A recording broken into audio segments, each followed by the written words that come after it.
हाँ, तो मैंने क्या बोला कि बायोमोलिक्यूल्स वो सारे के सारे मॉलिक्यूल्स जो भी आपके लिविंग ऑर्गेन के अंदर अवेलेबल है, चाहे वो यूनिसेलुलर हो या मल्टीसेलुलर हो, चाहे वो आपके पास लोअर ऑर्गेनिज्म हो या हायर ऑर्गेनिज्म हो, जो भी ऑर्गेनिज्म होगा उसके पास क्या होगी, आपके पास बायोमोलिक्यूल्स होंगे। ठीक है ना। तो जैसे आप आगे जाओगे बायोमोलिक्यूल्स आपको पढ़ाया जाएगा, वहां पर आपको बताया जाएगा कि बायोमोलिक्यूल्स क्या होती है। वैसे मैंने आपको बता दिया बायोमोलिक्यूल्स क्या होती है, वो सारे के सारे मॉलिक्यूल्स जो कि लिविंग ऑर्गेन के अंदर अवेलेबल होती है और उसमें मेटाबॉलिज्म में काम आती है, उसको हम लोग क्या बोलते हैं, बायोमोलिक्यूल्स बोलते हैं। Bio means life, molecules means molecules जो आप लोग केमिस्ट्री में पढ़ते हो, और वो अगर लिविंग सिस्टम के अंदर हो और वो लिविंग सिस्टम को जीवित रखने में, उसको कंटिन्यू रखने में काम आता है, उसको हम लोग क्या बोलते हैं, बायोमोलिक्यूल्स बोलते हैं। क्या बोलते हैं, बायोमोलिक्यूल्स। इतना क्लियर है आपको क्या? Yes sir. आपने कैमरा बंद क्यों कर दिया, कैमरा ऑन रखिए, कोई दिक्कत तो नहीं है? No sir. कैमरा मोड से क्या होता है ना कि ऐसा था कि टीचर टीचर सामने है, बच्चा सामने है, तो ये पढ़ाई इफेक्टिव होती है। ठीक है ना। Yes sir. तो मैंने क्या बताया, बायोमोलिक्यूल्स पढ़ना है। उसके बाद जब ये जान लोगे तब आपको एनसीईआरटी ने एक चैप्टर का नाम दिया है, इसको बोलते हैं सेल डिवीजन। क्या बोलते हैं, सेल डिविजन। Cell division. ये सेल डिवाइड कैसे करता है, सेल डिवाइड कैसे करता है, और ये इसके अंदर क्या क्या चीज होती है, जैसे क्रोमोसोम नंबर होती है। सेल आपके पास दो टाइप की होती है, एक होती है सोमेटिक सेल, एक होती है जर्मिनल सेल। क्या होती है, एक होती है सोमेटिक सेल, एक होती है जर्मिनल सेल। सोमेटिक सेल क्या होती है आपके पास कि जो कि अपने बॉडी के रेस्ट सेल्स को एकोमोडेट करती है, उसको हम लोग क्या बोलते हैं, सोमेटिक सेल बोलते हैं। और एक होती है आपकी जर्मिनल सेल। जर्मिनल सेल क्या होती है, जहां पर वो गैमेट्स की फॉर्मेशन करती है। क्या करती है, गैमेट्स का फॉर्मेशन करता है। मींस अगर ये ऐसा सिर्फ ह्यूमंस पे नहीं होता, प्लांट्स की भी है, कोई अदर ऑर्गेनिज्म में वहां पर भी गैमेट्स के फॉर्मेशन होंगे ना। तो उन चीज को करने के लिए अपने पास क्या है, मियोसाइट्स बोलते हैं उनको। गैमीट प्रोड्यूसिंग सेल्स को क्या बोलते हैं, मियोसाइट्स, या फिर उसको हम लोग बोलते हैं जर्मिनल सेल, या बोलते हैं रिप्रोडक्टिव सेल। ठीक है। आप डिवीजन में दो टाइप होती है, माइटोसिस होती है, मियोसिस होती है। तो वो वाला यूनिट और ये वाला यूनिट दोनों कंबाइन मिल करके आपके पूरे 11th और 12th के बायोलॉजी का बेसिक फंडामेंटल है। ठीक है ना। Yes sir. सारा बेसिक आइडिया मिल जाएगा। फिर इन सब बेसिक आइडियाज को आप हायर चैप्टर्स में, नेक्स्ट चैप्टर्स में इनको अप्लाई करेंगे। ठीक है ना। Yes sir. एक बार इन यहाँ पे आपको पहले यूनिट में 4 चैप्टर है, और वो वाले यूनिट पे I think is third unit, तीसरे यूनिट में कितने हैं, 3 चैप्टर है। ये 7 चैप्टर्स आपको अच्छे से आ गया ना, आप पूरे बायोलॉजी में अच्छे से कमांड कर सकते हो। Okay sir. करोगे ना? Yes sir. कोई भी दिक्कत हो, चाहे मैम हो या मैं हूँ, आप किसी भी टाइम कोई भी डाउट मुझसे पूछ सकते हो। टाइम देख करके यहाँ के आप मुझसे, मतलब कि आप लोग स्टूडेंट जो नए वाले स्टूडेंट हैं, किसी भी टाइम मुझसे कुछ भी पूछ सकते हो। ठीक है ना। किसी भी आपको मतलब कि बायोलॉजी में किसी भी टॉपिक में दिक्कत हो, कोई डाउट आ रहा है, समझ में नहीं आ रहा है, तो आप किसी भी टाइम व्हाट्सएप में एसएमएस कर सकते हो, आप मुझसे पूछ सकते हो। ठीक है ना। यस। वैसे मैम डाउट पूछ सकते हो, वैसे मैम तो अच्छे से पढ़ाती होंगे और कोई इसमें डाउट आता नहीं होगा। वैसे बच्चे हैं, पढ़ेंगे, डाउट आएगा तो मैम से पूछ दीजिएगा। ठीक है ना। यस। तो कमिंग पॉइंट, बायोलॉजी, बायो दो टर्म से बना है, बायोस एंड लोगोस। लोगोस का मींस स्टडी और डिस्कोर्स। डिस्कोर्स मींस कोर्स को अच्छे तरीके से जानना, उनका कंप्लीटली उनके बारे में जानना। Life means, bio means life means जिंदगी, मतलब किसी भी लिविंग ऑर्गेनिज्म के बारे में जो हम लोग स्टडी करते हैं, इसी को हम लोग क्या बोलते हैं, बायोलॉजी बोलते हैं। क्लियर है क्या? बायोलॉजी का हम लोग दूसरे टर्म में ये भी डिफाइन करते हैं कि basically it is the science of life forms and living process. क्या बोलते हैं इसको हम लोग? Science of life forms. Life form का मतलब कि डिफरेंट डिफरेंट ऑर्गेनिज्म, बैक्टीरिया है, माइक्रोब्स है, नॉट वायरस, एल्गी है, फंजाई है। आप लोगों ने 10th में पढ़ा होगा, 9th में पढ़ा होगा, 8th में पढ़ा होगा। पेनिसिलिन है, अमीबा है, और क्या है आपका, प्लांट्स है, एनिमल्स है, वो अलग अलग ऑर्गेनिज्म है। इतने टाइप ऑफ ऑर्गेनिज्म है कि इसको हम लोग हम गिन नहीं सकते, हम उसका अनुमान नहीं लगा सकते। We have a large number of organisms are existing. Millions of organisms are existing. Only of few of them we are knowing. Clear? Yes. तो मैंने क्या बोला, साइंस ऑफ लाइफ फॉर्म, जहां पर समझ में ना आए, मैं अगर फास्ट बोलूं तो आप बोल दीजिएगा, we can slow down this, ठीक है? Science of life form and living process, मैंने लिविंग प्रोसेस बोला, मैंने सिर्फ प्रोसेस नहीं बोला। प्रोसेस तो हर वो चीज होती है जिसको हम लोग करते हैं, मैं लिख रहा हूं, ये भी प्रोसेस है। क्लियर है क्या? तो मैंने बोला लिविंग प्रोसेस, जो भी लिविंग सिस्टम के अंदर हो रहा है, ठीक है ना? जो लिविंग Yes. सिस्टम को, that is the living process. एक तो बायोलॉजी को ऐसे डिफाइन कर सकते हैं, दूसरा हम लोग उसको ऐसे भी डिफाइन कर सकते हैं, basically these are the story of evolution, story of Evolution. Evolution क्या होती है कि एक ऑर्गेन से दूसरा ऑर्गेन, दूसरे से तीसरा, तीसरे से चौथा, इस तरीके से generation to generation organism evolve होता जा रहा है। अगर ह्यूमंस की बात करें, ह्यूमंस पहले कुछ और था, एप लाइक ऑर्गेनिज्म था, चिंपांजी वगैरह टाइप का ऑर्गेनिज्म था, फिर वहां से इवॉल्व होते होते क्या हुआ, ह्यूमंस का इवोल्यूशन हुआ, जिसका नाम क्या है, जिसका नाम, What, sir? ह्यूमंस का नाम क्या है? Humans. बायोलॉजिकल नेम बोलो, नहीं घबराना नहीं, डरना नहीं है, बी फ्रेंकली एंड बोलो, कोई दिक्कत नहीं है। जो Animals. हाँ बेटा, Animals. नहीं वो तो ठीक है, मतलब ह्यूमंस का बायोलॉजिकल नेम क्या है? आपने 10th में पढ़ा होगा ना इवोल्यूशन के बारे में? Yes, sir. पढ़ा है? Sir, I can't remember. Homo sapiens, Homo sapiens नाम ही सुना है क्या? हाँ, sir. होमो सैपियंस, ये नाम सुना है क्या? No, sir. नहीं सुना? चलो कोई, आप सुन लिया ना? Yes, sir. अब भूलोगे आप? क्या बोला मैंने? Homo sapiens. हाँ, ये ह्यूमंस का बायोलॉजिकल नेम है।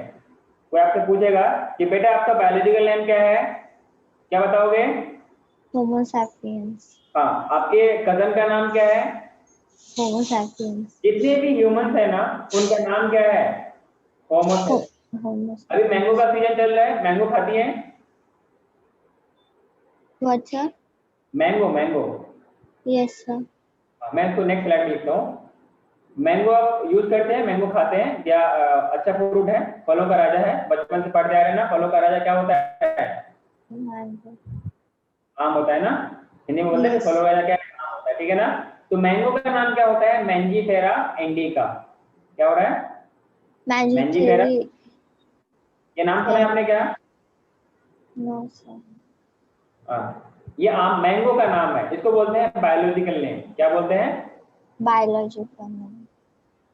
ये ऐसा हम लोग नेम इसलिए देते हैं, अब देखो ना, मान लो आप महाराष्ट्र में हो, तो हो सके महाराष्ट्र के जो प्रॉपर जो मराठी बोलते हैं, तो मैंगो को कुछ और बोलते होंगे।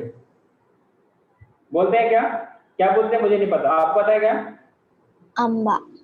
अच्छा, आंबा बोलते हैं। खैर तो ये मिलता जुलता है। अब जैसे पोटेटो को कुछ और बोलते हैं, प्याज को कुछ और बोलते हैं, प्याज को क्या बोलते हैं? Kanda.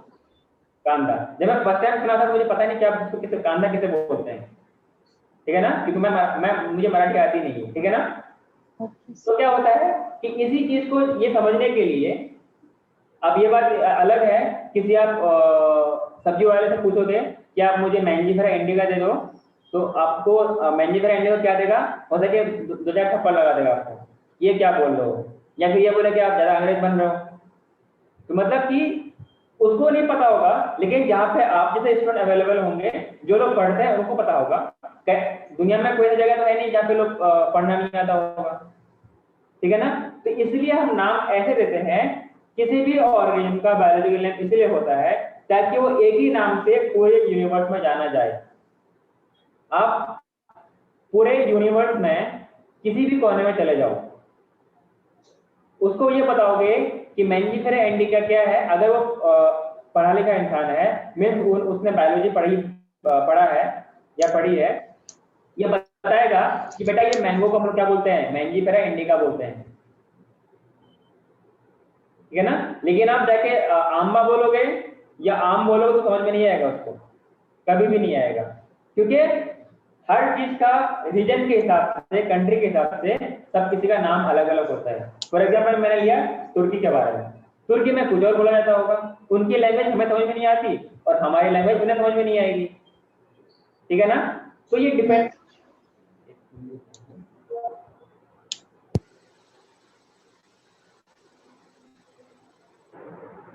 हाँ मैं क्या बोल रहा था, हाँ डिफरेंट रीजन पे ऑर्गेनिज्म का नाम अलग अलग होता है, उसको किसी एक नाम से जाना जाए ताकि वो यूनिवर्सली एक्सेप्टेड हो। कुछ सेट ऑफ रूल्स हैं जिसको हम लोग आगे पढ़ेंगे टैक्सोनॉमी में। टैक्सोनॉमी वो बायोलॉजी वो ब्रांच होती है जहां पर हम ऑर्गेनिज्म को अच्छी तरीके से ग्रुपिंग करते हैं, अरेंज करते हैं, उनको पहचानते हैं, उनका नेम रखते हैं और उनको क्लासिफाई करते हैं, इसको हम लोग बोलते हैं टैक्सोनॉमी, ठीक है ना। क्या तो मैंने क्या बोला, क्या बोलते हैं टैक्सोनॉमी, अभी लिखना नहीं है, अभी मैं लिखाऊंगा इसको, मैं यहाँ पे लिखाता हूँ, लेकिन आपको मैं आगे इसका डेफिनेशन लिखाऊंगा, अभी लिखना नहीं है आपको। जब मैं बोलूँ बेटा लिख लो तब लिखना, ठीक है ना। उसको क्या बोलते हैं, टैक्सोनॉमी। सर आपको बहुत कुछ लिखाएंगे, पहले आपको समझना है, ठीक है ना। तो टैक्सोनॉमी क्या होती है कि वो ब्रांच ऑफ बायोलॉजी होती है जहां पर हम किसी भी ऑर्गेनिज्म को, अननोन ऑर्गेनिज्म को, लिख रहे हैं क्या आप? नो सर, अभी नहीं लिखना है, जब मैं लिखने को तभी लिखना है। किसी भी ऑर्गेनिज्म को जिसके बारे में पता नहीं है, उनके कैरेक्टर्स को यूज करते हुए हम उनको पहले आइडेंटिफाई करेंगे, पहचानेंगे कि ये कौन से टाइप ऑफ ऑर्गेनिज्म है, क्या ये प्लांट है, क्या ये बैक्टीरिया है, क्या ये फंजाई है, क्या ये एल्गी है, क्या है, उसको कैरेक्टर के बेस पे हम लोग पहचानेंगे। फिर उसको पहचानने के बाद उसका हम लोग नाम रखेंगे, ठीक है ना।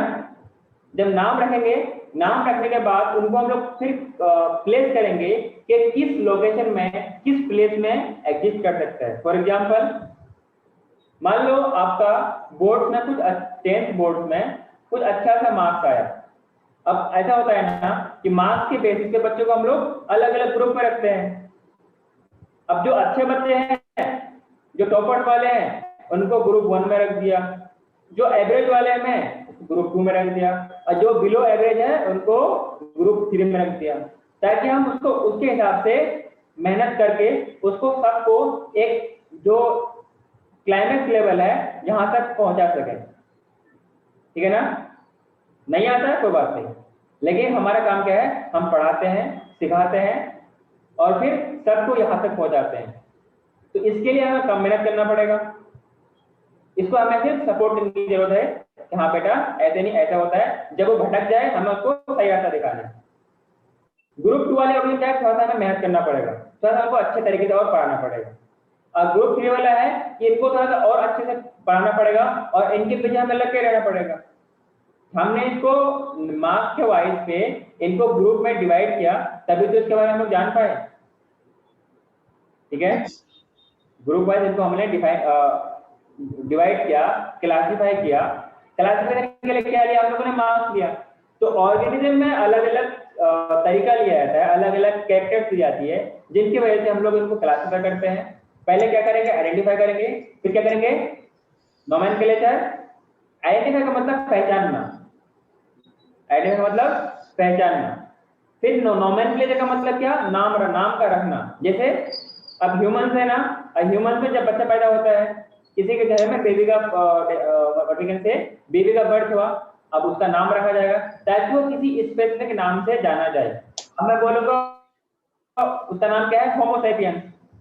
अब होमो सैपियंस आप भी हो, मैं भी हो, अब किसका नाम है, होमो सैपियंस। इसलिए हम लोग सब किसी का अलग अलग नाम रखते हैं, ठीक है ना। तो उसी नाम रखना के प्रोसेस को हम लोग क्या बोलते हैं, नोमेनक्लेचर बोलते हैं। क्या बोलते हैं, नॉमेनक्लेचर। उसके बाद उनके कन्वीनियंट रिस्पेक्टिव कैटेगरीज में उनको प्लेस करते हैं।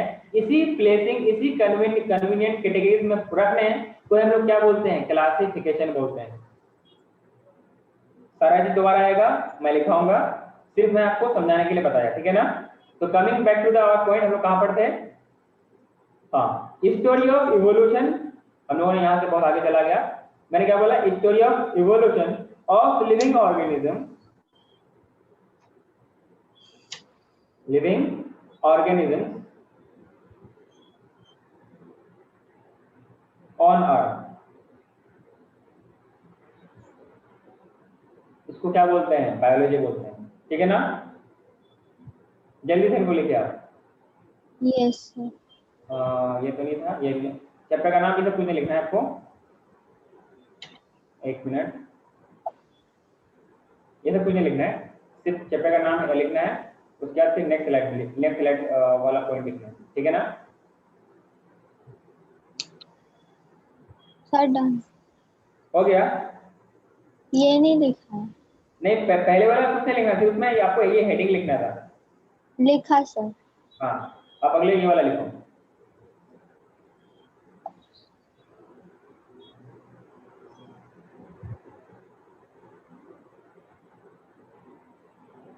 समझ में आ रहा है ना आपको? Yes sir. जब अकेले हो पूरा अच्छे से आप पढ़ने का इंटरेस्ट लो, ठीक है? Yes sir. और कभी भी कोई सवाल पूछने से डरना नहीं है। Yes sir.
Done sir.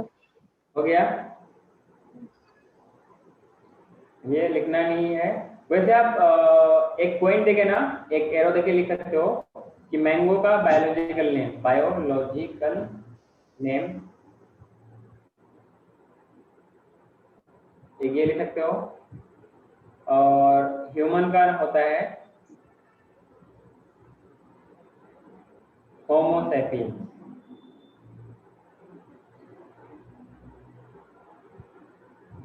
इनको ना आपको सिंगली अंडरलाइन करना है, ठीक है ना? और दोनों को सेपरेट लिखना है, ठीक है ना? यहाँ पे देखो, पहले वाले को कैपिटल में लिखना है, ठीक है? दूसरे वाले, ये दो वर्ड है ना, एक मिनट पहले आप समझ लो, वैसे दोबारा आएगा। देखो, नॉमेनक्लेचर ना अलग अलग टाइप का होता है। जिसमें दो नाम हो उसको बोलते हैं बायनोमियल नॉमेनक्लेचर। दो वर्ड है ना इसमें? Yes sir. एक मैंगिफेरा, एक इंडिका। पहला वाला जीनस है, दूसरा वाला क्या है? स्पेसीज। ये सब होता है क्या, आगे सर आएगा।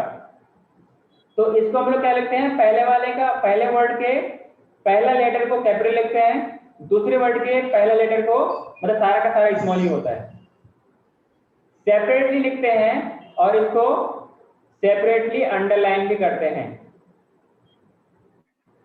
मैं बता रहा हूं अंडरलाइन कैसे करते हैं, इस तरीके से। अगर आप हाथ से लिख रहे हो तो आपको ऐसे अंडरलाइन करना पड़ेगा। ये नाम को लिखने का रूल होता है, ठीक है? Yes yes. जो ह्यूमंस है, इनका नाम है होमो सैपियंस। तो ये एच क्या है? स्मॉल है, और ये एच क्या है? कैपिटल है। बोलो ना। क्या सर? ये पहला वाला होमो का कैपिटल, जो पहला वर्ड होगा वो क्या, पहला लेटर क्या होगा? कैपिटल होगा। बात देखिए, सारा का सारा स्मॉल, और बीच में क्या होगा? स्पेस। तो इस तरीके नेम को हम लोग क्या बोलते हैं? बायनोमियल नोमेनक्लेचर बोलते हैं। क्या बोलते हैं? Binomial nomenclature. नोमेनक्लेचर।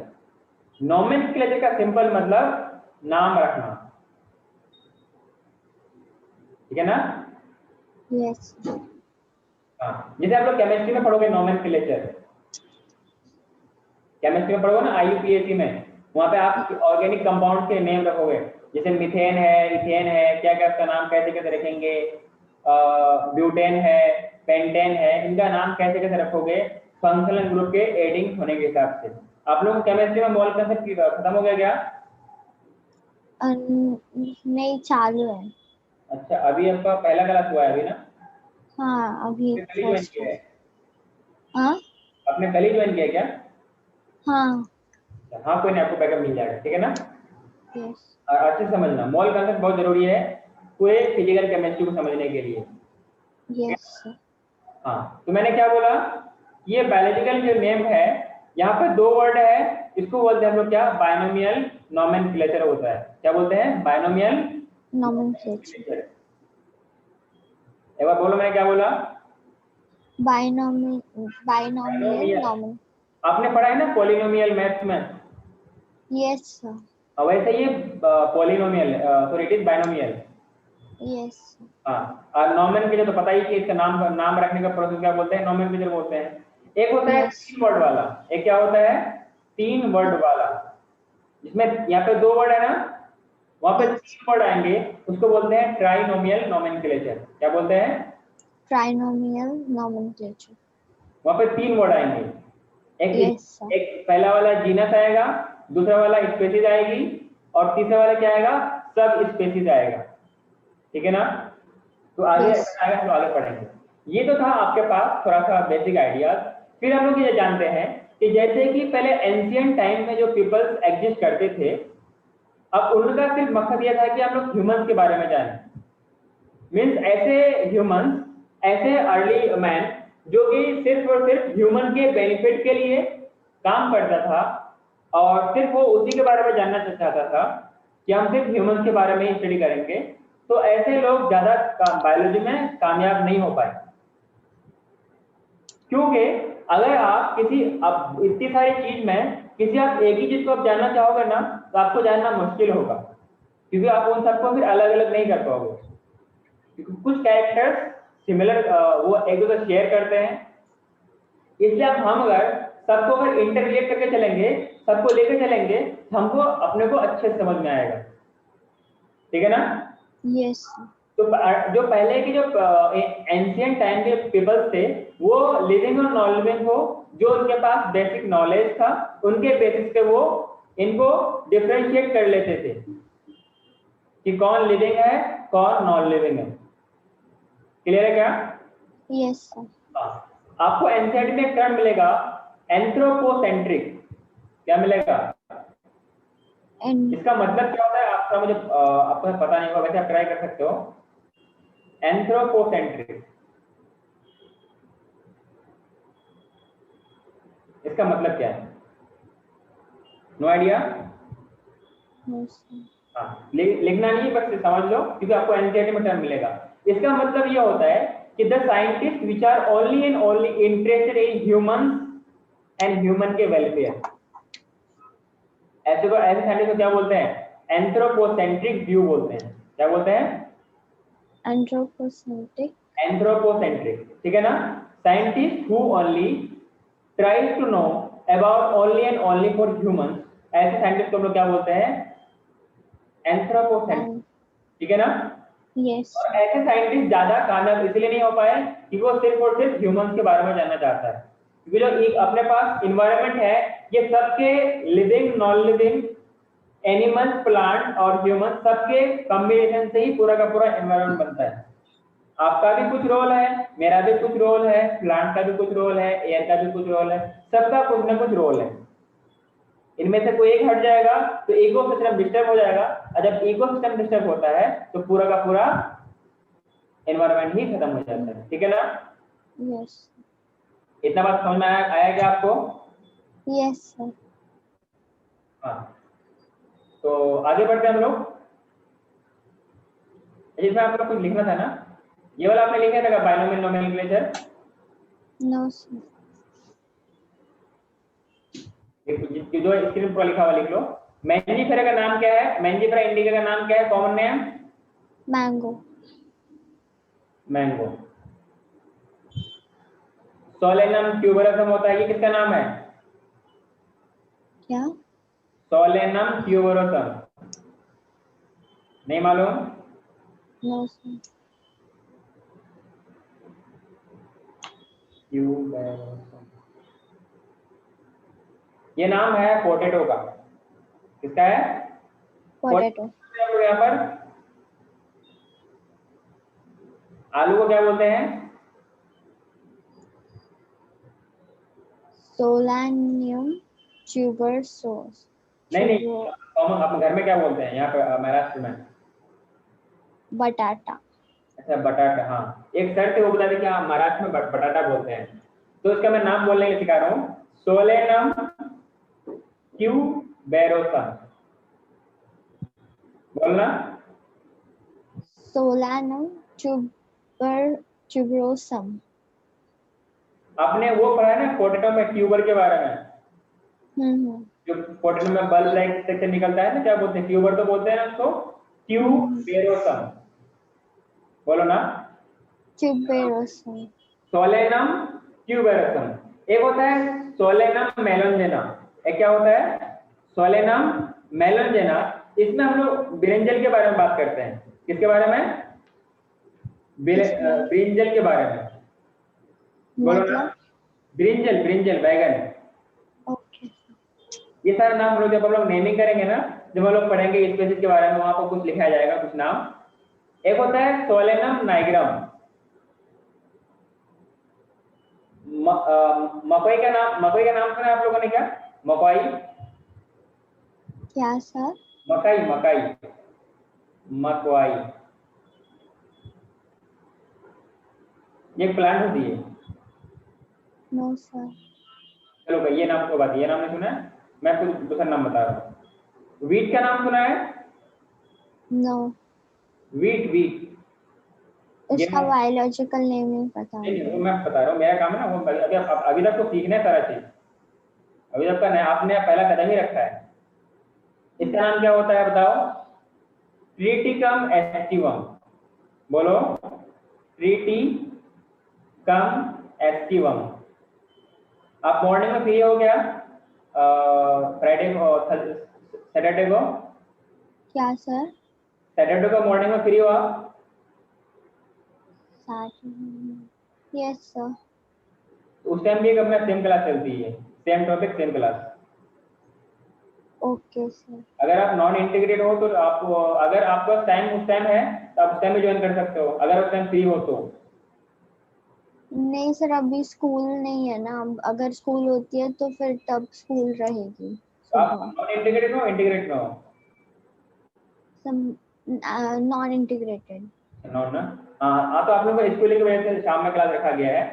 हाँ, हाँ तो ट्रिटिकम एस्टिवम किसका नाम है? आपने आप लोग घर में रोटी खाते हैं, वीट। चपाती, वीट होता है ना, वीट का ये नाम होता है। यस। कोई सा भी वीट हो, वैरायटी अलग अलग हो सकती है, लेकिन उसका बायोलॉजिकल नेम क्या है? ट्रिटिकम एस्टिवम, ये ए है, Triticum aestivum.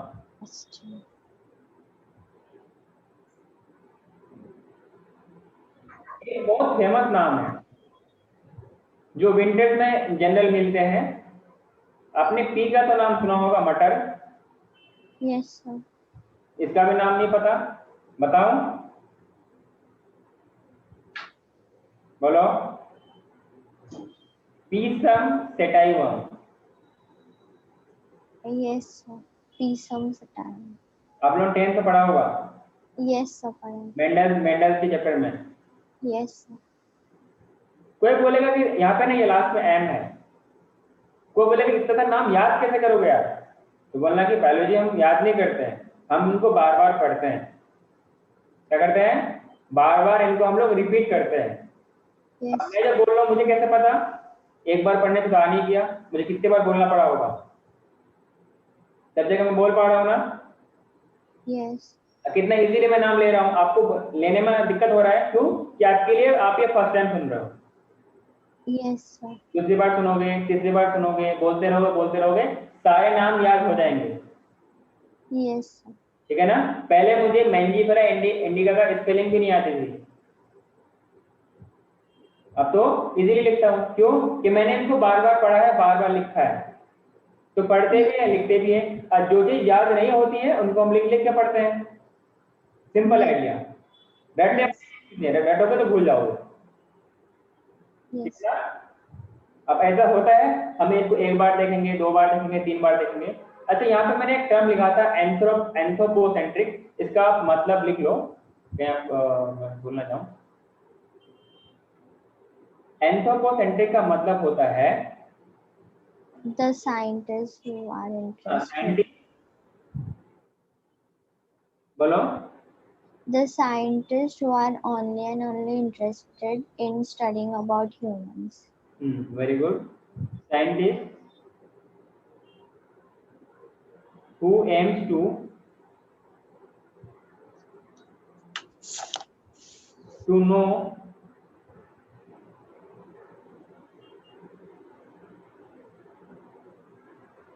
about human।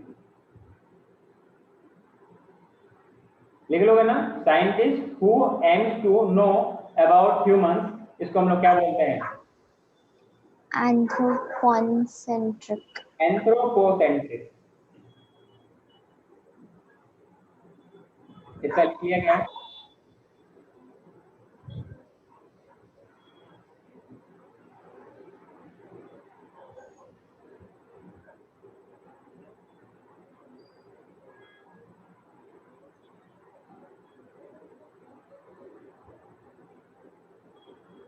Scientist who aims to know only, यहाँ पे लिख लेना एम्स टू नो, अबाउट से पहले ओनली लिख लेना, ठीक है ना? एक मिनट में इसको चेक कर लेता हूँ।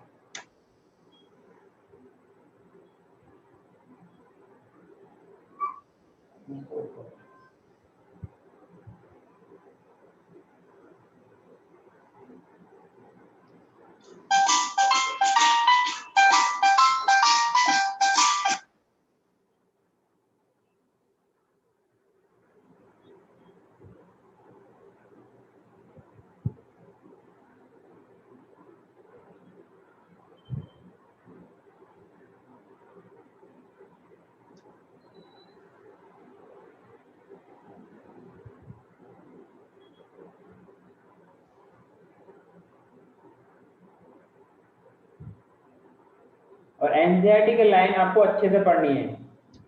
Okay sir. मैं आपको दिखा दूं एनसीईआरटी कैसे पढ़ता है। ओनली अबाउट ह्यूमन, और ऐसे साइंटिस्ट ज्यादा कामयाब नहीं हो पाए आज तक। लिख लिया आपने? Yes sir. हाँ, मैं आपको दिखा रहा हूँ कैसे हम, साइलेंट कर लीजिए।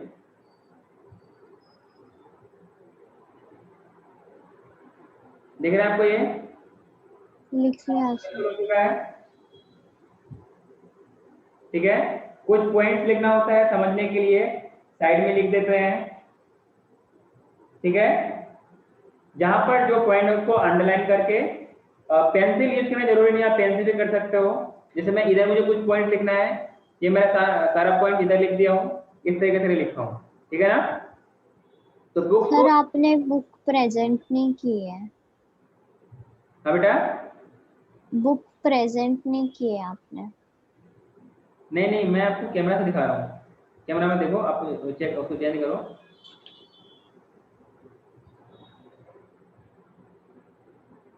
दिखा क्या? Yes sir. हाँ, ऐसे पढ़ते हैं। दिख रहा है क्या? पूरे लाइन पढ़ा हुआ है, line by line. Yes sir. जिस दिन आपको लाइन में अच्छे से समझ में आ जाएगा ना, अब जैसे कुछ मुझे पॉइंट लिखना है, मैंने इसको ऐसे करके लिख दिया ताकि मुझे समझने में आसानी हो। ठीक है ना? मुझे रिवाइज करने में आसानी हो। ठीक है ना? तो आपको भी ऐसे ही पढ़ना है। पढ़ोगे ऐसा? Yes sir. पक्का? Yes sir. हाँ, प्रॉमिस कर रहे हो? Yes, sir. हाँ, तो हम लोग कहाँ पढ़ते हैं? ये हो गया आपके पास एंथ्रोपोसेंट्रिक। कैमरा ऑन कीजिए फिर।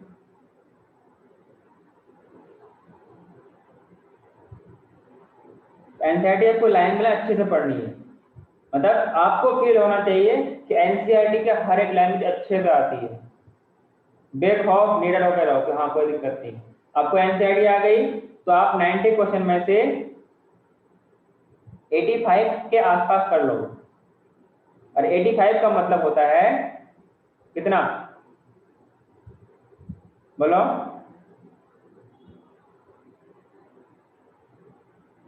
अरे 85 का मतलब होता है 340 नंबर। जो लोग अच्छे, जिनको अच्छे कॉलेज मिलता है मेडिकल में ना, वो बायोलॉजी में 340 350 प्लस ले आते हैं, क्योंकि बायोलॉजी तो अपना सब्जेक्ट है ना, अपन को तो इसमें फोड़ना है, अच्छे से नंबर लाना है। अब वो जब आएगा जब आपका हर एक पॉइंट अच्छे से क्लियर होगा। और ध्यान दें कि हम लोग नेगेटिव कभी नहीं करते हैं।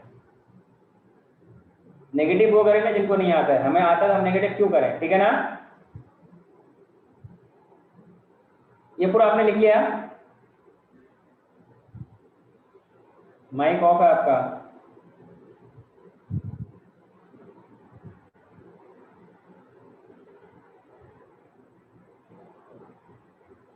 Yes, sir. लिख लिया। नेक्स्ट टॉपिक लिखो taxonomy. Taxonomy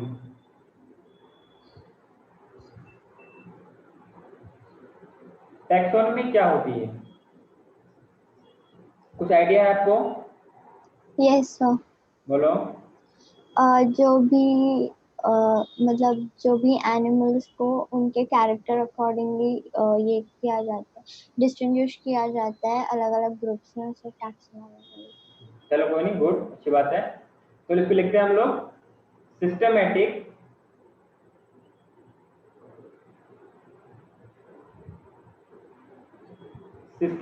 as well as monumental.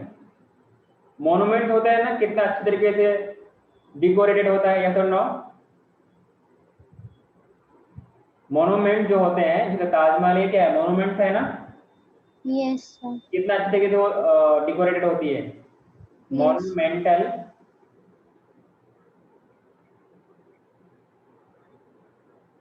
description of any living organism, so we can say life forms का organism का अलग अलग फॉर्म, चाहे एनिमल हो, प्लांट हो, बैक्टीरिया हो, माइक्रोब्स हो, कुछ भी हो, ठीक है ना, लेकिन लिविंग होनी चाहिए। Life form, systematic monumental description of life forms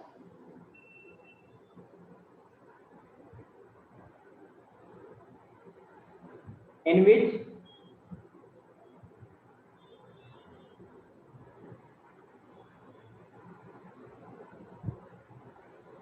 which a detailed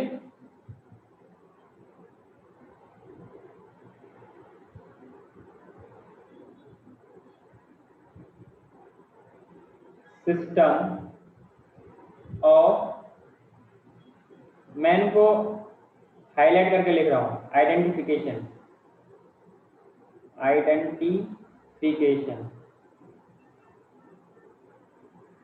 ठीक है। नोमेनक्लेचर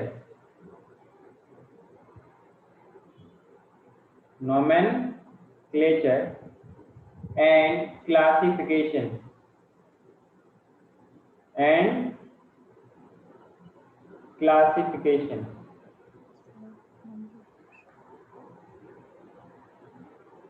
of organisms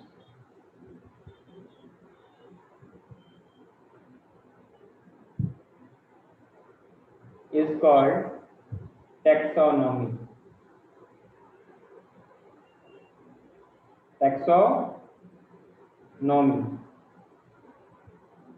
अच्छा, जो साइंटिस्ट टैक्सोनॉमी के बारे में पढ़ते हैं क्या बोलते हैं? टैक्सोनॉमिस्ट। हाँ टैक्सोनॉमिस्ट बोलते हैं, ठीक है ना। And Yes. This term was given bye, बोलोगे आप?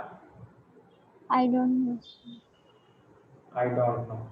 आई डोंट नो कहना कितना आसान होता है ना, बहुत simple sir, I don't no, कोई बात नहीं। टर्म वाज गिवन बाय, मैं बोल रहा हूँ साथ में आपको बोलना है, ए पी, बोलो ना, AP, डी, B, ये वाला डी, D, कैंडोले, एक बार रिपीट करना, AP de Candole. एपीडी बोलते हैं, एपीडी बोलो, एपीडी बोलो बेहतर है, एपीडी कैंडोले, AP de Candole. कैंडोले, ठीक है ना। ये वो साइंटिस्ट था जिसने टैक्सोनॉमी के बारे में दिया था, ये टर्म भी वही दिया था, और ये टर्म मतलब नाम, देखो नाम, टर्म एक देना अलग चीज होती है, इनके बारे में स्टडी करना अलग चीज होती है, ठीक है ना। इसी ने दिया था, कौन दिया था? एपीडी कैंडोले ने ये सारा चीज दिया था, और इन टर्म को उसी ने दिया था, ठीक है ना। आपके पास समझ में आई क्या? क्या sir? ये बात आपको समझ में आई, एपीडी कैंडोले वाला? Sir, can you repeat? A P de Candolle वाला पॉइंट आपको समझ में आया? वही point can you repeat? मैं कह रहा हूं कि taxonomy, the term was given by A P de Candolle, और इनका सब कुछ जो हम लोग ये पढ़े ना डेफिनेशन, ये सारा डिटेल स्टडी इसी ने दिया था। Okay sir. मींस जिसका, जैसे हम लोग बोलते हैं सेल का डिस्कवरी, वैसे टैक्सोनॉमी का कंसेप्ट एपीडी कैंडोले साहब ने दिया था। ये बिल्कुल आपके तरह ही विद्वान लोग थे, जो कि एक साइंटिस्ट था। क्या था? Scientist. और साइंटिस्ट को मैं विद्वान बोलता हूँ, तो आप लोग भी एक विद्वान हो, आप लोग भी आगे चल के साइंटिस्ट या कुछ बड़े कामयाब लोग बनोगे ना, इसलिए मैं स्टूडेंट को क्या बोलता हूँ? विद्वान बोलता हूँ। आपके तरह विद्वान लोग को मैं क्या बोलता हूँ? साइंटिस्ट बोलता हूँ, ठीक है। Yes. कोई दिक्कत, कोई तकलीफ? No sir. हाँ, डरना नहीं है। यहाँ पे टर्म है टैक्सो, और इधर क्या है? नोमी। अरे बोलो ना, ये टैक्सो वर्ड आया है टैक्सिस से। टैक्सो वर्ड कहाँ से आया है? Taxes. हाँ, नोमी वर्ड आया नोमोस से। कहाँ से आया? Nomos.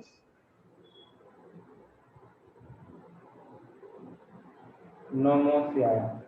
नोमोस का मतलब होता है लो, और टैक्सिस का मतलब होता है अरेंजमेंट। Hmm.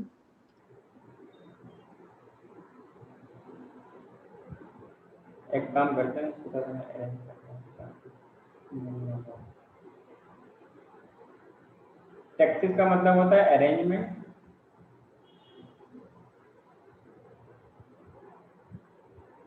और नोमोस का मतलब होता है लो। तो ऐसे ब्रांच है बायोलॉजी जहां पर हम लोग, पहले समझ लो, जहां पर हम लोग लॉज का अरेंजमेंट की स्टडी करते हैं, मीन्स ये सारा का सारा सिस्टम को अच्छी तरीके से पढ़ते हैं, उस सब्जेक्ट को हम लोग क्या बोलते हैं? टैक्सोनॉमी बोलते हैं। अरे बोलो Yes. यार, क्या बोलते हैं? Taxonomy. टैक्सोनॉमी बोलते हैं। क्या बोलते हैं? Taxonomy. टैक्सोनॉमी। नाम अच्छा है ना? अरे बोलो तो। ठीक, हाँ अच्छा है। हाँ, टैक्सोनॉमी। और साइंटिस्ट को क्या बोलेंगे? एपीडी कैंडोले। क्या बोलेंगे? APD Candole. एपीडी कैंडोले। हाँ, इसको हम लोग कंबाइनली पढ़े, कंबाइनली इसका डेफिनेशन लिखे, तो क्या होगा? बोलो। बेसिकली टैक्सोनॉमी क्या है? Study of principles. जो हमने ये लिखा ये भी ठीक है, और ये वाला थोड़ा ज्यादा ठीक है। Principles and procedure. कौन से प्रिंसिपल्स आप यूज करोगे? कौन सा प्रोसीजर और टेक्निक आप यूज करोगे जब किसी ऑर्गेन के बारे में आप आइडेंटिफाई करोगे, नोमेनक्लेचर करोगे और क्लासिफाई करोगे? उसी के स्टडी को हम लोग क्या बोलते हैं? टैक्सोनॉमी बोलते हैं। अरे बोलो ना यार, समझ में नहीं आया क्या आपको? Understood sir. हाँ, फिर मैं नेक्स्ट क्लास में सवाल पूछूंगा आपसे। Yes sir. Procedure of classification, इसी को हम लोग क्या बोलते हैं? टैक्सोनॉमी बोलते हैं। क्या बोलते हैं? टैक्सोनॉमी। हाँ, और टैक्सोनॉमी में हम लोग इन 3 कंपोनेंट के बारे में, आइडेंटिफिकेशन, नोमेनक्लेचर, क्लासिफिकेशन, इन 3 टर्म्स को हम लोग टैक्सोनॉमी के अंदर पढ़ाई करते हैं। सर तो एग्जाम में कौन सी डेफिनेशन लिखनी है, वो वाली ये वाली? दोनों चलेगा, ये वाला ज्यादा अच्छा है। ओके, तो सेकंड वाला लिखा तो मार्क्स मिल जाएंगे क्या पूरे? हाँ, मार्क्स मिल जाएंगे, पर वैसे ऐसा किसी पूछता नहीं। वैसे आपको इसको में पूछ सकता है कि टैक्सोनॉमी क्या होती है। बेसिकली सिंपल लिख देना, study of principle and procedure of classification is called taxonomy. Is called taxonomy. सिर्फ आपको मार्क्स पे नहीं जानना है, आपको नॉलेज भी ज्यादा जानना है। मतलब जो भी इनका फंडास है, जो भी इनका बेसिक है, सब आपके दिमाग में एब्जॉर्ब हो जाना चाहिए। होगा क्या? Yes, understood. हाँ, इज कॉल्ड टैक्सोनॉमी।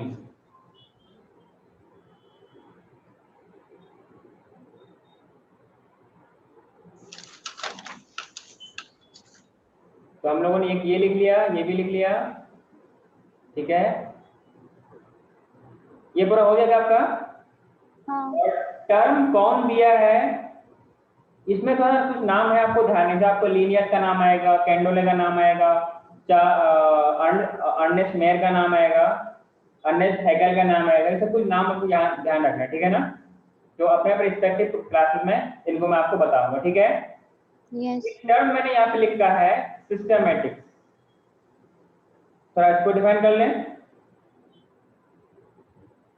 तो नेक्स्ट टॉपिक लिखो सिस्टमैटिक। सिस्टमैटिक, कोई इसके बारे में आइडिया है आपको?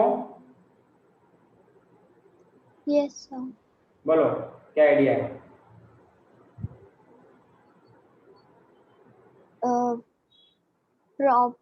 Proper arrangement of things. Things नहीं, ऑर्गेनिज्म, ठीक है ना? इसको बोलते हैं हम लोग क्या? प्रॉपर अरेंजमेंट, और we can say systematic, proper order में, कि पहले किंगडम आएगा, फिर क्या आएगा? फाइलम, फाइलम एनिमल्स के लिए, और डिवीजन प्लांट्स के लिए। फिर क्या आएगा? ऑर्डर आएगा, फिर फैमिली आएगी, और क्या आएगा? जीनस आएगा, फिर आएगा स्पेसीज। तो इनका भी आपको मैं शॉर्ट तरीका बताऊंगा कि कैसे याद रखते हैं। तो लिखो, इसको समझते हैं। Systematic arrangement, systematic arrangement, arrangement of organisms, we can say living organisms. इसको क्या बोलते हैं हम लोग? सिस्टमैटिक्स बोलते हैं। क्लियर है क्या? Yes. And this term was given by term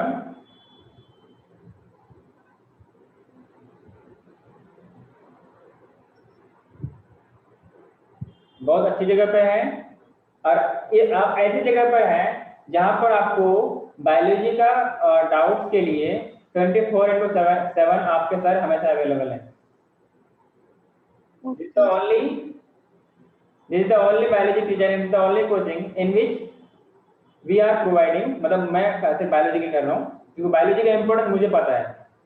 only I know the importance of किस तरीके से बच्चों को दिक्कत है जब वो खुद पढ़ते हैं। तो कुछ आपके जो सीनियर ब्रदर्स हैं जो 12th में पढ़ रहे हैं अभी यहाँ पर, तो वो लोग कभी 3 बजे पूछते हैं, कभी 4 बजे पूछते हैं। ये भी नहीं सोचते कि वो लोग सर सो रहे होंगे। खैर मुझे कोई दिक्कत नहीं है, डाउट व्हाट्सएप करता है लोग, मैं उनको रिप्लाई करता हूँ, ठीक है ना। तो मुझे कोई दिक्कत नहीं, बस मुझे दिक्कत जब होगा ना, जब इतना मेहनत करने के बाद, इतना फैसिलिटी देने के बाद नंबर नहीं लाए, तो फिर मुझे दिक्कत होती है। और मेरे स्टूडेंट का नंबर नहीं है, मुझे दिक्कत होती है, थोड़ा नहीं, बहुत ज्यादा। या ऐसा लग रहा है जैसे मेरा नंबर कम आया हो, ठीक है ना, ध्यान रखना इसका। yes. तो आप लोग यहाँ पे बायोलॉजी का डाउट के लिए, क्वेश्चन के लिए 24/7 आपके आंसर अवेलेबल है। तो मैंने क्या बोला, it is turn by Carolus Linnaeus. नाम क्या है? Carolus Carolus Linnaeus. ये कौन है? एक साइंटिस्ट है। कौन है?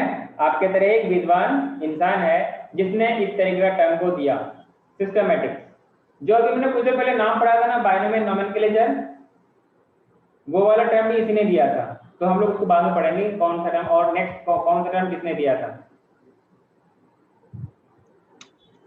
इतना क्लियर है क्या आपको? yes sir. और जैसे हम लोग आगे पढ़ेंगे, टेक्सोनोमी में बहुत कुछ होती है, जैसे कि साइटोटेक्सोनोमी होती है, कीमोटेक्सोनोमी होती है, वहां पर हम लोग इनको डिटेल से और पढ़ेंगे, ठीक है ना। तो यहाँ तक के लिए Yes. इनको रखते हैं, फिर हम आगे बढ़ते हैं। So when we proceed for next, as we know all the organs have been evolved by a very long as well as complex process, उसको हम लोग क्या बोलते हैं? इवोल्यूशन बोलते हैं। जब आप लोग इवोल्यूशन के बारे में आपको मिलेगा 12th में, क्या मिलेगा? 12th में चैप्टर है इवोल्यूशन, कि कैसे अर्थ का ओरिजिन हुआ, कितने टाइम पहले अर्थ का ओरिजिन हुआ, पहला ओरिजिन कितने साल पहले आया है, ये सारा चीज आपको वहां पढ़ाया जाएगा, ठीक है ना। Yes. कुछ बोलते हैं केमिकल इवोल्यूशन बोलते हैं, कुछ बोलते हैं स्पेशल क्रिएशन थ्योरी। अरे बोलो ना, समझ में आ रहा है कि नहीं आ रहा? बोलो। Yes sir, understood. It is evolution क्या है? एक complex process, long and complex process है जिनके through organism time to time evolve होते जा रहे हैं, and they are all related to each other. जैसे आप हो, आपके सिबलिंग्स हैं, आपके नियर बाई हैं, हम लोग हैं, सब लोग, हम लोग मैक्सिमम लोग, मतलब कि हर एक ऑर्गेनिज्म, हर एक ह्यूमन आपस में मतलब ह्यूमंस की बात करें हम लोग, तो ये मैक्सिमम चीज शेयर करते हैं। They are sharing the maximum gene of their body. बस कुछ ही परसेंट, कुछ परसेंट जीन्स है जिनकी वजह से आप अलग हैं, मैं अलग हूँ, आपके जो आपके अननोन है वो अलग अलग है, ठीक है ना, बस थोड़ा सा वेरिएशन की वजह से। So we can say the all organism all are related to each other and sharing some common genetic material, yes or no, but have some variation। उसको हम लोग क्या बोलते हैं? एनसीईआरटी में टर्म यूज किया गया है, but varying up two degrees, means थोड़ा सा वेरिएशन है, बोलो ना। Yes sir. और अलग अलग केस में ये शेयरिंग थोड़ा बहुत कम बेसी हो सकता है, ठीक है ना। Yes sir. हाँ, अगर हम लोग ऑर्गेनिज्म को जब स्टडी करेंगे, हमें मालूम चलेगा कि ये कॉमन कैरेक्टर्स को शेयर कैसे करते हैं, कॉमन कैरेक्टर्स को शेयर कैसे करते हैं। तो एनसीईआरटी में टर्म यूज किया गया है कि the organism are sharing the common character horizontally and vertically, बोलो ना। Sir, I'm not getting it. You are not getting, मैं आपको बता रहा हूँ, ये आपको पता है नहीं, इसको बोलते हैं हॉरिजॉन्टली, Yes. इसे बोलते हैं वर्टिकली। Yes. हाँ, अपने पास अगर हम लोग किसी ऑर्गन के बारे में बात करें, तो आपके पास 3 जगह में ये ऑर्गन एग्जिस्ट कर सकता है। पहला क्या होगा? पास्ट का जनरेशन, प्रेजेंट का जनरेशन और फ्यूचर, है कि नहीं? Yes sir. मीन्स फ्यूचर में कोई ऑर्गेनिज्म आने वाला होगा, प्रेजेंट में कुछ प्रेजेंट है और पास्ट में कुछ थे। हर जगह एक अपना अपना जनरेशन है ना, हम लोग कहाँ से आए? पास्ट से आए, और हमारे बाद क्या आने वाले हैं? फ्यूचर जनरेशन, अपना भी जनरेशन आने वाला है, ठीक है ना। यहाँ पे भी बहुत सारा ऑर्गेनिज्म है कि नहीं है? Yes sir. हाँ, अगर हम लोग ये बात करें कि ये ऑर्गेनिज्म है, ये ऑर्गेनिज्म है, ये सब के सब क्या है, ऑर्गेनिज्म है, ये अगर हम लोग किसी एक पार्टिकुलर कंपोनेंट पे देखें, किसी सेम, मान लो पास्ट की बात कर रहे हैं तो पास्ट में ही देखें, मीन्स इसका कॉमन कैरेक्टर इससे जो शेयर हो रहा है, इसका इससे हो रहा है, आपस में जो कॉमन कैरेक्टर शेयर कर रहे हैं, इस तरीके के शेयर करने को क्या बोलते हैं, horizontal sharing of common characters. अब प्रेजेंट है, ये आपस में करेगा, ठीक है। फ्यूचर है, ये आपस में कुछ कॉमन कैरेक्टर शेयर करेगा, इसको क्या बोलते हैं हम लोग, हॉरिजॉन्टली है तो क्या बोलते हैं कि they are sharing horizontally they are sharing common characters. Yes. अच्छा, बात है वर्टिकली की।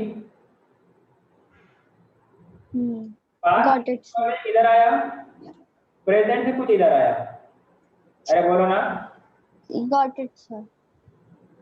Got it. अब Yes. पास्ट से कुछ ऑर्गेनिज्म, मान लो कोई ये ऑर्गेनिज्म है, इनसे ये कुछ शेयर कर रहा है, ये वाला इससे कुछ शेयर कर रहा है, तो इस तरीके का शेयरिंग करना, that is known as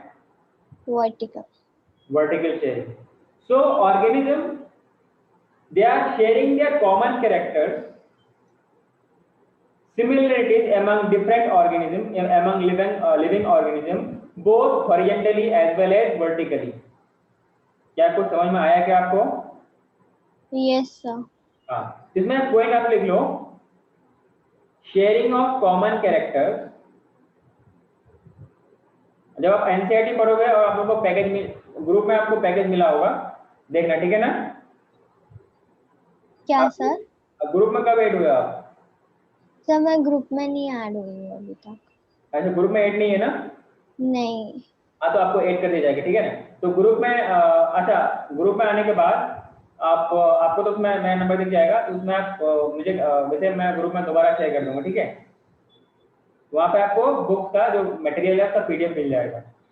okay sir. Book तो आप यहाँ पे आओगे, यहाँ पे मिल जाएगा, लेकिन अभी के लिए पढ़ने के लिए आपको वहाँ से मिल जाएगी, ठीक है ना? तो एक काम करना है ना, क्लास के एंड में आप नंबर ले लेना, उसमें मैं आपको शेयर कर दूंगा, ठीक है? Yes sir. हाँ, तो मैंने क्या बोला, एनसीईआरटी कब लोगे?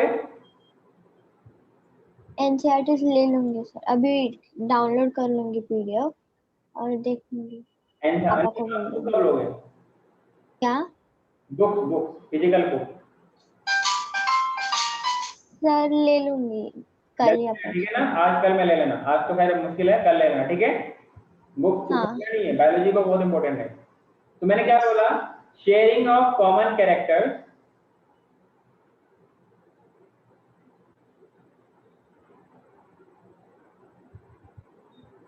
sharing of common characters was also proved when human studied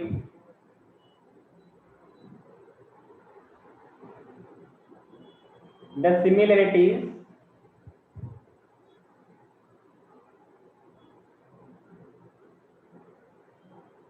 among living organisms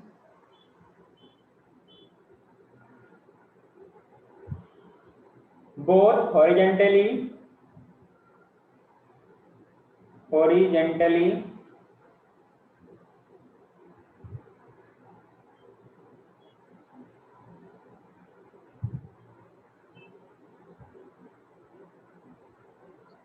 and vertically.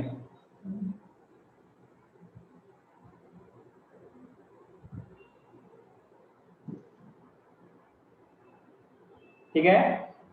Yes sir. समझने के लिए इधर मैं लिखता हूं, ऑर्गेनिजम्स ऑफ,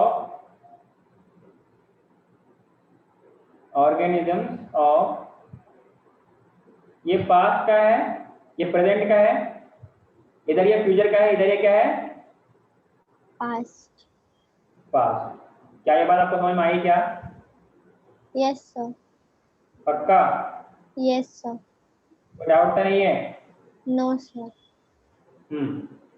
तो ऐसे को हम लोग क्या बोलते हैं, कि the organism are sharing their common characters, अपने जो प्रेजेंट जनरेशन आपस में भी और जो पहले बीत चुके हैं उसके भी और जो आने वाले हैं उससे भी कुछ ना कुछ कॉमन कैरेक्टर शेयर करेगा।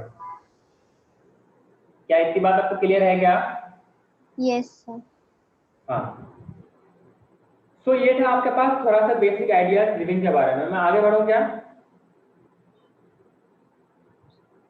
ठीक है सर। लिख लिया? हाँ। आप डरते हो क्या बोलने में? क्या सर? आप बोलने में डरते हो? No sir. Friendly, be friendly and जो जो दिक्कत है बोलो, ठीक है ना? Yes sir. वैसे आप इतने पास होने की मैं आपको पिटाई करता हूँ, ठीक है ना? वैसे मैं पिटाई भी करता हूँ, लेकिन आप बहुत दूर हो के मैं आपको पिटाई नहीं कर सकता हूँ। क्या सर? वैसे मैं बच्चों को पिटाई भी करता हूँ, पर आप इतना दूर हो के आपको पिटाई भी नहीं हो सकती। अच्छा, पिटाई करने के लिए तो कुछ वजह चाहिए ना। तो हम लोग बात करते हैं थोड़ा लिविंग को डिफाइन करते हैं कि नॉन लिविंग और लिविंग को कैसे हम लोग डिफरेंशिएट करेंगे। अगर हम लोग बात करेंगे लिविंग वर्ल्ड में, we have lots of organism, इसलिए हम लोग बोलते हैं डाइवर्सिटीज ऑफ ऑर्गेनिज्म। क्या बोलते हैं? Diversities of The organism. living world is full of amazing diversities of living organisms, जिसमें बहुत सारे ऑर्गेनिज्म है। डाइवर्सिटी ऑफ हैबिटेट है, बोलो ना। क्या सर? नॉट। डाइवर्सिटी ऑफ है। अच्छा, आपको आवाज कम आ रही है क्या? हाँ। एक मिनट।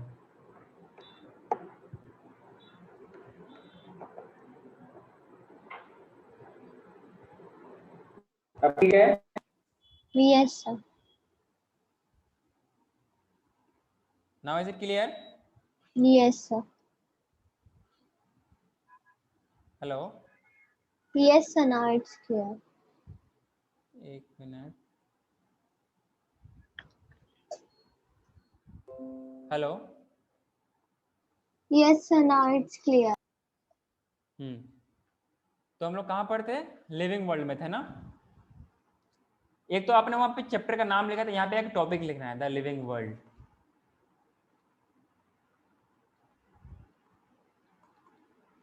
अपना कैमरा ऑन कीजिए। हाँ, इसमें जो आपके पास ऑर्गेनिज्म है, they are full of amazing diversities. बोलो ना। Yes sir. It is full of living diversities. Amazing diversities, मतलब कि ऐसा है कि कभी आप हॉर्स को दौड़ते हुए देखो, कुछ इंसेक्ट वगैरह है, बटरफ्लाइज है, या फिर कोई फ्लावरिंग प्लांट्स पे जाओ तो वहां पर आपको कितने के different different types of insect दिखेंगे। तो ये नेचर की ये ब्यूटी है कि different different types of organism are existing. और कौन, बहुत सारे ऑर्गेनिज्म ऐसे होते हैं कितना व्हाट वी कैन से अट्रैक्टेबल होते हैं। क्लियर है क्या? So full yes of amazing diversity of living organism। इस बात से आप सहमत हैं क्या? Yes sir. दूसरी बात यह है कि we have different diversities. Diversity of habitat are also different. Yes और नो? अब अलग अलग ऑर्गेनिज्म है तो सबका हैबिटेट भी तो अलग अलग होगा ना। Yes sir. हाँ। सो अगर हम यहां से बात करें जो लिविंग ऑर्गेनिज्म है, तो लिविंग का मतलब हम लोग समझते क्या है? अगर लिविंग है, जो अपने पास लाइफ है, पहले हम लोग बात करते हैं लाइफ से। बेसिकली लाइफ है क्या? बेसिकली लाइफ है क्या? और यहां से लाइफ से रिलेटेड अपने पास दो क्वेश्चन आते हैं। क्या आते हैं? दो क्वेश्चन कि क्या वो चीज है। तो पहले इसको हम लोग एक अच्छे से बड़े से हेडिंग में लिखते हैं लाइफ को।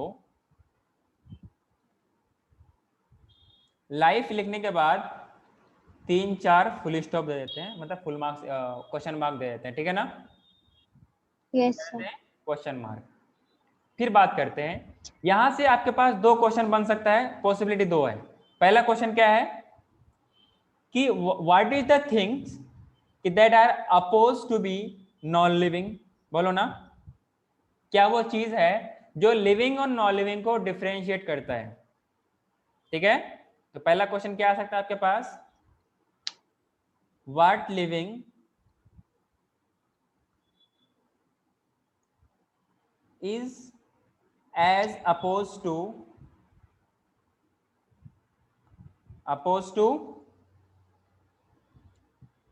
non-living means? बोलो ना, what living is as opposed to the non-living means? कुछ समझ में आया क्या आपको? No sir. हाँ, मैं एक सवाल ये पूछ रहा हूं कि यहाँ पर हम लोग लिविंग वर्सेस नॉन लिविंग की बात करेंगे। लिविंग वर्सेस नॉन लिविंग, ये बायोलॉजिकल टर्म हम लोग बायोलॉजिकल सेंटेंस मैंने यूज किया यहाँ पर कि ये एग्जैक्ट सेंटेंस इसी को हम लोग यूज करते हैं। कहने का मतलब है कि what are the things which are oppose to be non, what are the condition that are present in living things that are not present in non living things. कि हम लोग किसी को लिविंग कह रहे हैं, वहीं पर किसी को नॉन लिविंग कह रहे हैं, तो क्या वो चीज है जिससे आप लोग इस बात को कह सकते हो कि ये लिविंग है, ये नॉन लिविंग है? इस सवाल का मतलब ये है। Yes sir. मतलब लिविंग वर्सेस नॉन लिविंग, इस सवाल का मतलब ये है, ठीक है ना? Yes sir. सेकंड क्वेश्चन है जो कि थोड़ा सा, पहला वाला क्वेश्चन को हम लोग बोलते हैं टेक्निकल, दूसरे वाले को बोलते हैं क्या, philosophical. Means purpose of life क्या है, what the purpose of life is, purpose of life is.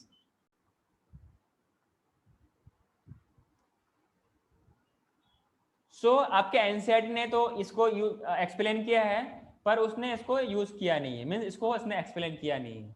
But as a science teacher I will explain you कि what is the purpose of life. क्योंकि थोड़ा सा यहाँ पे उसका एनसीईआरटी में अपने सिलेबस में कुछ है नहीं इसका, तो हम बस इसको थोड़ा सा समझते हैं, फिर उसको हम लोग इग्नोर करके आगे बढ़ते हैं, ठीक है ना? पर्पस ऑफ लाइफ का मतलब क्या है कि हम अपने आप इस दुनिया में आए नहीं है, we are not born by our self, we have been created by some other, special, by one creature, जिसको हम लोग अलग अलग सबका कंसेप्ट है, ठीक है? तो पर्पस ऑफ लाइफ क्या है कि ये नहीं कि हम आए दुनिया में, बड़ा हुए, पढ़े, पढ़ने का मन किया पढ़े, नहीं पढ़ने का मतलब नहीं पढ़े, खाए पिए ऐश मौज के चले गए। ऐसा तो नहीं कि कहीं पे कोई गुंडागिर्दी कर रहा है, कोई कुछ उल्टा पुल्टा काम कर रहा है, ऐसा नहीं है। दुनिया में आने का मतलब आपका कुछ ना कुछ रोल होगा, किसी के बच्चे हो, किसी के पेरेंट्स हो, अच्छे से पढ़ो, अच्छे से कमाओ, अच्छे से खाओ पियो रहो, और सुकून की पीसफुल लाइफ जी करके चले जाओ। आपको किसी से तकलीफ ना हो, आपको कोई तकलीफ ना दे, दूसरे की हेल्प करो, ठीक है ना? तो ये अपना पर्पस ऑफ लाइफ थोड़ा सा इस तरीके से है। बाद बाकी इनका बेसिक आइडियाज आपको होगा ही, ठीक है? तो इसको हम लोग छोड़ के आगे बढ़ते हैं। ये अपना कोई खास काम का है नहीं, बस जो अपना काम का है ये वाला है कि what are the things that are oppose to the non living.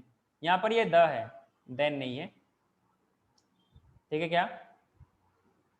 Oppose to the non living means, इतना आप लिखे क्या? Yes, just a second sir.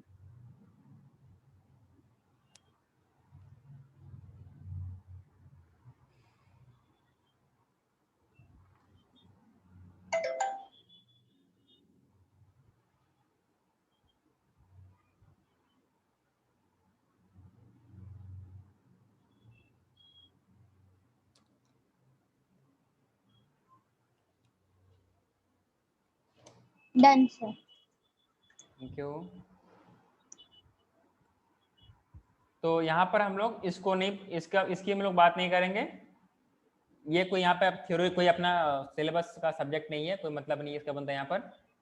बस इनका हमें लाइफ में एप्लीकेशन होना चाहिए कि हमें पीसफुल लाइफ और अच्छे से लाइफ जीना है, किसी को तकलीफ नहीं देना, किसी का हक नहीं मारना, अच्छे से पढ़ना है, माँ बाप को खुश रखना है, उनका भी देखभाल करना है। जैसे पेरेंट्स हमारे केयर कर रहे हैं, जब हम बड़े हों हम भी पेरेंट्स के ऐसे ही केयर करें या उससे बढ़ के करें, जितना पेरेंट्स ने हमारे चाइल्डहुड स्टेज में अपने को केयर किया था, ठीक है? और आप मेडिकल के स्टूडेंट हो, आई होप कि अच्छे कॉलेज में जाओगे, डॉक्टर बनोगे। Thank you sir. हाँ, लेकिन अपने टीचर्स को भूलते नहीं है, ठीक है। हाँ, तो जाने के बाद आप एक और अच्छे इंसान बन जाओगे और पेरेंट्स का और उतना अच्छा को केयर करना पड़ेगा, ठीक है। तो ये सब चीजें हम इस पर्पस ऑफ लाइफ से समझते हैं। तो हम लोग बात करते हैं इसके बारे में, जो अपना मेन सवाल है, लिविंग और नॉन लिविंग के बीच में डिफरेंस। तो इसमें हम लोग एक सवाल लिखते हैं, व्हाट इज लिविंग। अगर हम लोग इसको डिफाइन कर दें तो क्या आप लिविंग को डिफरेंशिएट कर लोगे? यस। अगर मैं आप कह दूं कि ये सारा क्राइटेरिया लिविंग का है, तो बाद बाकी जिसके अंदर ये क्राइटेरिया ना हो, इसको हम लोग क्या बोलते हैं? Non living. Non living. Clear है क्या? Yes sir.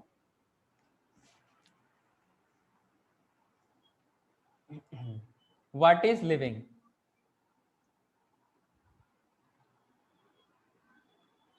So we have certain points through which we can define that these are the properties of living organism. Yes or no? Yes sir. Following are the main points. Main characters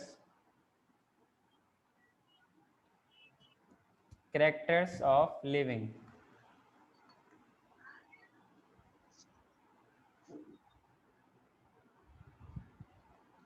clear है क्या?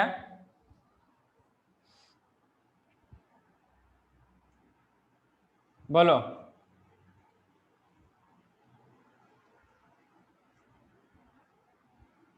Yes sir. आपका camera बंद हो गया, कोई दिक्कत है क्या बेटा? No sir, my mother was calling मी।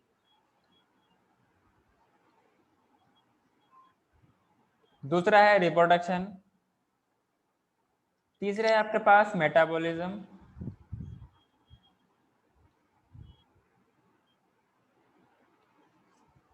चौथा है आपके पास सेल्यूलर ऑर्गेनाइजेशन, जैसा कि आप लोगों ने भी सेल के बारे में पढ़ा है,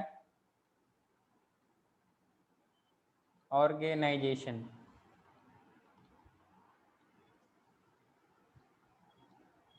फिर क्या है? Consciousness,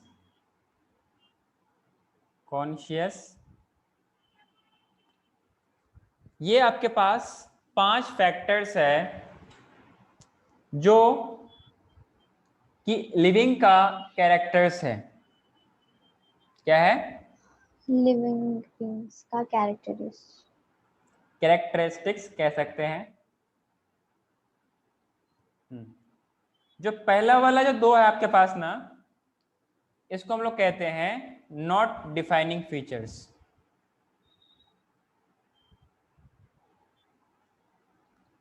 not the defining features या कैरेक्टर्स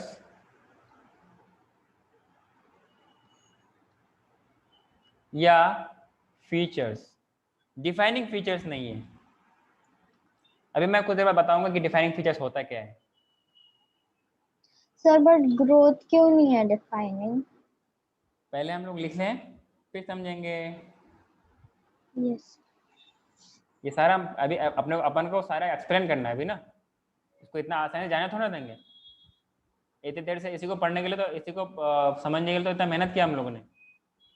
हाँ, ये क्या है? डिफाइनिंग फीचर्स हैं। डिफाइनिंग फीचर्स है या डिफाइनिंग प्रॉपर्टीज कह सकते हैं। क्या कह सकते हैं? डिफाइनिंग प्रॉपर्टीज या कैरेक्टर्स। क्लियर? यस। या फीचर्स। बोलो ना।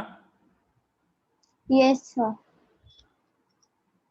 तो जिस जिस ऑर्गेनिज्म में तीनों चीज पाया जाएगा वो होगा लिविंग। जिसमें ये नहीं पाया जाएगा वो लिविंग नहीं होगा।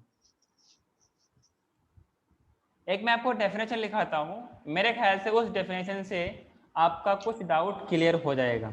होगा कि नहीं होगा? Yes sir. आगे बढ़ूं? Yes sir. एक टर्म लिखो डिफाइनिंग फीचर्स। वहां पे लिखा है ना कि यहाँ पे लिखा है कि नॉट डिफाइनिंग फीचर्स, यहाँ पे लिखा है डिफाइनिंग फीचर्स। क्या मतलब?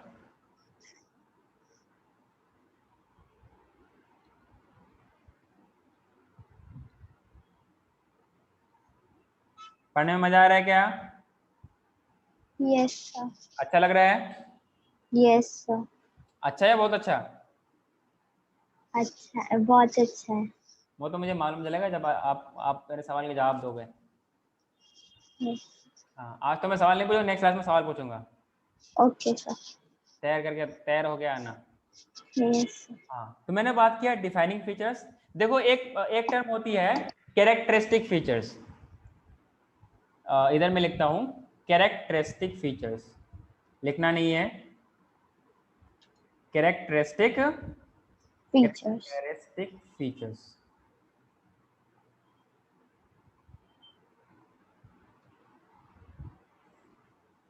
अब हम दोनों में समझेंगे तो क्या समझेंगे कि एक तरफ लिखा हूं डिफाइनिंग फीचर्स, एक तरफ लिखा हूं कैरेक्टरिस्टिक फीचर्स। कैरेक्टरिस्टिक फीचर्स का मतलब ये कि ये लिविंग में पाया जाता है, जरूरी नहीं हो कि ये होगा ही। क्लियर है क्या? Yes sir. जरूरी नहीं है कि ये होगा ही, लेकिन ये लिविंग में पाई जाती है, ये मैंडेटरी नहीं है। ठीक है? जैसे हम लोग बात यस। करते हैं रिप्रोडक्शन के बारे में, क्या रिप्रोडक्शन सारे ऑर्गेनिज्म में होता है? No sir. जैसे किस में नहीं होता है? I don't know. I don't know. आपका कितना अच्छा सा आंसर है, आई डोंट नो। चलो कोई नहीं। आपने नाम सुना होगा फीमेल वर्कर बी, सुना है? No sir. बिहाइव का नाम सुना है? बिहाइव हनी बी का छत्ता जो होता है जिससे हम लोग शहद लेते हैं, यस सर। उसमें अलग अलग कैटेगरीज का हनी बी होता है। कुछ वर्कर होते हैं और पूरे छत्ते में एक क्वीन होता है। Yes sir, I know that. एक ही होता है ना? Yes sir. ऐसा तो नहीं कि फीमेल्स नहीं होते हैं वहां पर, नहीं, फीमेल्स होते हैं ना? होता है वही। हाँ, फीमेल्स होते हैं, क्वीन एक ही होती है। हाँ। ठीक है ना? क्वीन एक ही होती है। बात है कि सारे के सारे कैसे हैं? ये क्या होगा? वर्कर्स। इनफर्टाइल। बात है कि सारे के सारे क्या हैं? वर्कर्स हैं। मेल्स की बात नहीं कर रहा हूं, हम सिर्फ फीमेल की बात कर रहे हैं। जो फीमेल वर्कर भी होता है वो कैसा होता है? इनफर्टाइल होता है, क्योंकि इनफर्टाइल वो ना जो बच्चे प्रोड्यूस नहीं कर सकते हैं। फीमेल वर्कर बी का काम क्या होता है? वो सिर्फ और सिर्फ काम करे, सिर्फ और सिर्फ वो यस। काम करे, इसलिए उसका नाम है फीमेल वर्कर बी। क्या नाम है? फीमेल वर्कर भी। हाँ, तो उसमें तो रिप्रोडक्शन हो नहीं रहा, लेकिन क्या वो नॉन लिविंग है? No sir. लिविंग तो है ना, इसलिए हम यस। उसको डिफाइनिंग प्रॉपर्टीज में, डिफाइनिंग फीचर्स में नहीं लेते हैं। तो ये कैरेक्टरिस्टिक फीचर्स का मतलब किसी में पाया जाना, ये उनका कैरेक्टरिस्टिक है, ये मैंडेटरी नहीं है। इसी को हम लोग क्या बोलते हैं? कैरेक्टरिस्टिक फीचर्स बोलते हैं। क्लियर है यस। क्या? Yes sir. थोड़ा सा हम लोग डिफाइन करते हैं किसको? डिफाइनिंग फीचर्स को, कि ये वो कैरेक्टर हैं, ये the characters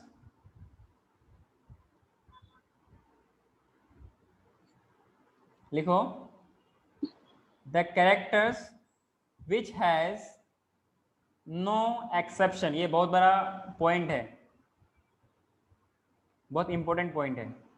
the characters which has no exception, which has no exception, इसका मतलब applied to all organism,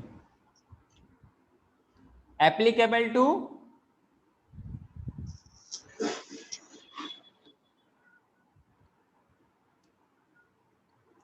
and applicable to all organisms।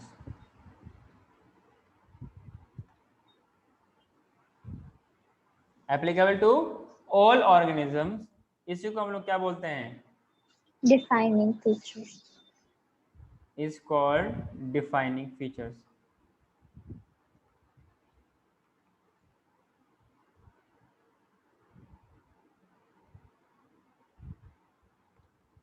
Clear है क्या आपके बात? Yes, sir. और we can say defining property of life. Defining property of life. क्या आपको समझ में आया? Yes, sir. आगे बढ़ूं क्या? Sir, time हो गया है ना? हाँ मैं छोड़ रहा हूँ, मुझे पता है। मुझे मुझे मेरे छोड़ने से पहले आपने बोल दिया। मुझे मुझे तो ऐसा उम्मीद था कि आप नहीं बोलोगे। चलो कोई नहीं। हाँ, अभी यहाँ पे लिखा था ना कि डिफाइनिंग प्रॉपर्टीज, ये कैरेक्टरिस्टिक, तो ये ग्रोथ एंड रिप्रोडक्शन का ना एक्सेप्शन होती है, Yes. इसलिए डिफाइनिंग फीचर्स नहीं है। Yes. Sir. मेरे बंद करने से पहले अपना ही कॉपी अपने बंद कर दिया। वाह, बहुत अच्छी बात है, बहुत समझदार बच्चा। Sorry. Sorry, sir. कोई बात नहीं, कोई बात नहीं। तो थोड़ा या फिर हम लोग नेक्स्ट क्लास में कंटिन्यू करेंगे, ठीक है ना? Yes. Sir. यहाँ तक आपको अच्छे से पढ़ के आना है। Yes, sir. तो आज के लिए इतना ही रखते हैं। Yes. Thank you, Thank you, sir. Bye. Bye.